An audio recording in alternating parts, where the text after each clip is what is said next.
আসসালামু আলাইকুম। আপনারা যে গাভীটি দেখতে পাচ্ছেন, গাভীটির গত রাত থেকে সমস্যা, প্রচুর শ্বাসকষ্ট হচ্ছে। তো খামারি চিকিৎসা করার পরে অবস্থার অবনতি হলে আমাদেরকে খবর দিলে আমরা গিয়ে গাভীটির অবস্থা দেখতে পাই।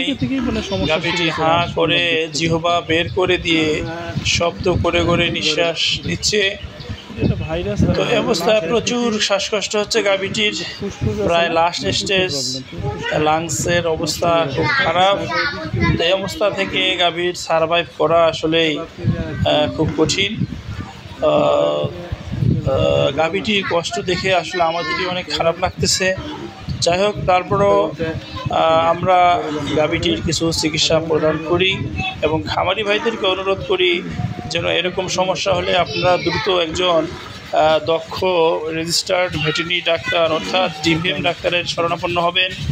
তাহলে আশা করি ইনশাআল্লাহ আপনারা উপকৃত হবেন।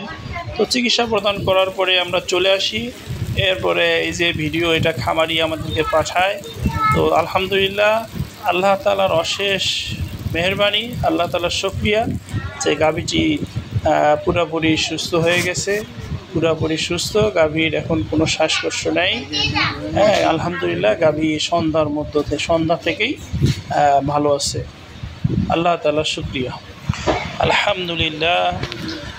আর আপনারা দোয়া করবেন যেন আমরা সঠিকভাবে প্রাণী সেবা ও প্রাণী চিকিৎসা প্রদান করতে পারি।